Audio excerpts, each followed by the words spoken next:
Hey guys, welcome back. Today we're giving you our Week 14 fantasy football starts and sits for the Thursday night football game of the New England Patriots at the Los Angeles Rams. We're here to help you make all the right decisions on who should be in your lineup and who you need to sit. Let's start this fantasy football podcast right meow. Hit that drop.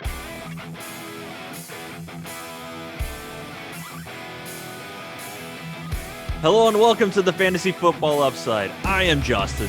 That is Kyle. Thanks for dropping by our Fantasy Football podcast and YouTube channel.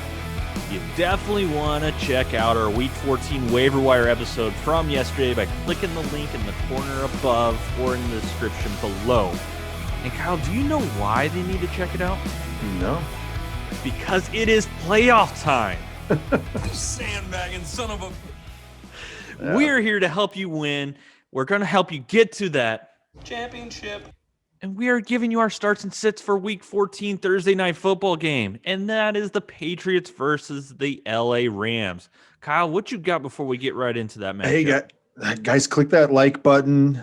If this is the kind of stuff you're looking for to help you get your team to the championship, get through the playoffs, notch those wins. Hopefully we're the guys who can help you out. And if you're clicking the like button, it's going to help us help other people out as well. Make sure you also hit that subscribe button as well as the bell so you're notified every time we upload the podcast, because we're always here asking. Do you need assistance? That's right. So if you drop a comment below asking start sit questions, waiver wire questions, anything like that, we're going to try to help you out. We'll try to get that question answered before game time. As long as you give us at least a half an hour, we're usually able to get the question answered. So feel free to drop a question down below. Let's go ahead and dive in headfirst into the shallow end and get running through this Thursday night game. Again, like you said, New England Patriots against the LA Rams. I'll go ahead and take the Patriots here. Cam Newton, I've got him as super flex and 2 QB only. This is actually a really tough matchup. They're 31st in points allowed to the fantasy points allowed to the quarterback. The Rams are. So this is a really tough situation, but that's not your traditional, Cam's not your traditional QB. They're not. Yeah. We don't care who Jalen Ramsey is covering when it's Cam Newton behind center. It doesn't matter because he's only going to throw it 13 times anyway. Is Jalen Ramsey covering Cam Newton? That's what matters. That's all that matters. Actually, that could be. Maybe they decide to spy him. I don't know. Might be onto something here. Yeah, maybe. But so I think that you get a little bit of a floor out of Cam, obviously, with all of his vultured touchdowns. If you're a Damian Harris owner or manager, about those. So you get that base, you get that floor, so that makes him startable in Superflex 2 QB, that sort of situation. I would really not expect to find him as a QB1 this week, so I'm not going to start him. James White is a decent play, but you're better off if you're in a PPR starting him because he's basically the pass catching back. He is stealing a couple carries here and there from Damian Harris, but it isn't much. It's mostly just being out there when they need the distance or something like that, or it's third down.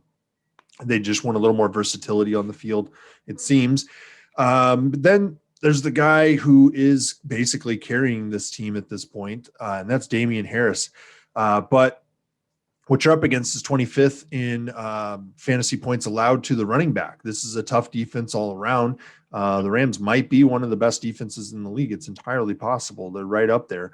But Damian Harris's upside is limited, and that is mostly because of Cam. They just don't want to do anything except keep the ball in Cam's hand in the red zone. And it doesn't make any sense to me that defenses haven't figured out he doesn't hand the ball off. Why are we pretending that this is a real option? There's no RPO. It's just, Cam's just going to run it in. I mean, it's like Damian Harris. Hey, why don't you go ahead and get us from the 20 to the 20 or 20 to the 5, every single drive. And then it's like, you know what? Cam's going to go ahead and take this one in. He's going to get it. He deserves it on this one. And most of it's like right up the middle too, right? He just runs right behind the centers and the center and the guards. Well, it might not happen this week when it comes to who's. But it doesn't make it doesn't make sense why teams aren't just kind of stacking that once they get into the red zone.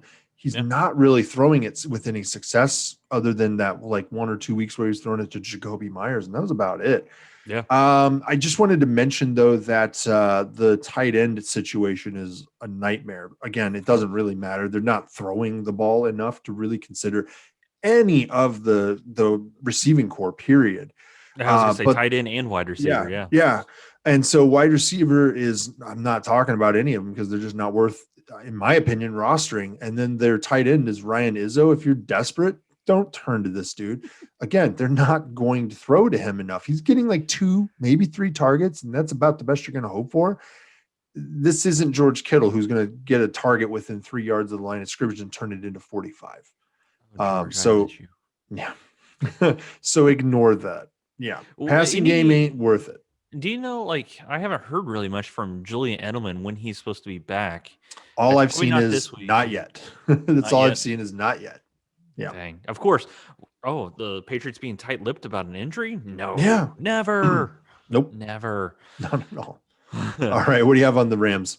All right. Jared Goff, kind of similar to Cam Newton. I mean, I would start him in a 2 QB or super flex league.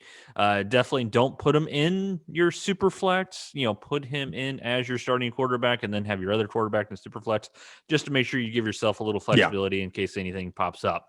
But the Patriots give up the 7th least points to opposing quarterbacks. So it's very similar to the Cam Newton to the LA Rams. So looks like the Rams prefer to run at the red zone and goal line. That's what's kind of crazy. I mean, Jared Goff is throwing it 40 to 50 times a week, but he's 1-2 touchdowns, maybe max. It seems once they get down there, they're wanting to run the ball, and that just slides right into Mr. Cam Akers. So this is a unique one because, once again, you're not wanting to start anybody in your flex when it comes to any of these Thursday games, but Cam Akers, it seems to have taken over the reins as the number 1 running back on this team. But whenever they have a Thursday game, they have to estimate what someone's practice is going to be on Monday. They don't usually practice. They just estimate. Well, they put Cam as a DNP. They put him as a did not practice. So that is something to definitely keep an eye on. You're going to find out before the game, of course. But if he is, I think he is a guy to own, and I think he could be a running back too because it showed last week he had 7 carries within the 10-yard line last week. There you go. Some running backs don't even get that all season. Yeah. It's 7 in one game. So that's what I'm saying about the running back room. But wide receiver, we talk about him all the time. Robert Woods, Cooper Kupp, you're going to start him. Robert Woods has gotten 11-plus targets the last 3 weeks. Kind of seeing what happens with Stephon Gilmore. You fade Stephon Gilmore. I think he's still a guy. But he may be shadowing Robert Woods. And then Cooper Kupp, kind of surprised to see this. I was looking at stats, man. He had 10 touchdowns last year. Can you tell me how many touchdowns he has this year? Not 10. Not 10. He has 2. Yeah. He has 2 this year. So it's like, where the touchdowns go, man? I mean, he's been a high-end wide receiver 3 based on the numbers throughout the whole year. So you're still going to start him. But I was just kind of surprised that that's the touchdown production we're getting out of Cooper Kupp this year. But you're still going to roll him out there. Yep. And other than that, no tight ends, man. Yeah, I mean, I think that generally speaking, this is probably a game to avoid unless you've got Robert Woods or Cooper Kupp on your team. There's not a whole lot beyond that beside maybe Damian Harris is like a RB3, RB2, back end RB2 kind of deal. Maybe you're stuck playing him or James White. That's about it. I think if you've got James White on your team and you're considering putting him in your roster, you're probably borderline having made it into the playoffs. That's my guess. Same thing with Damian Harris a little bit. He might be a fill-in in case you lost a player along the way. So that's about it. I think that's going to do it here for Thursday Night Football, guys, for us. So hopefully if you've got any of these guys or you're considering any moves here, let us know if you've got any questions because we're always asking. Do you need assistance? And we're glad to bring it. We're glad to help you out. So drop that comment down below, as well as make sure you click on the waiver wire episode in case you need any additional names. It'll be right on the screen right now. Also hit that subscribe button as well as the bell so you're notified every time we upload the podcast, as we do dutifully every week. We'll see you guys next time. Thanks for being fans of the Upside. Bye.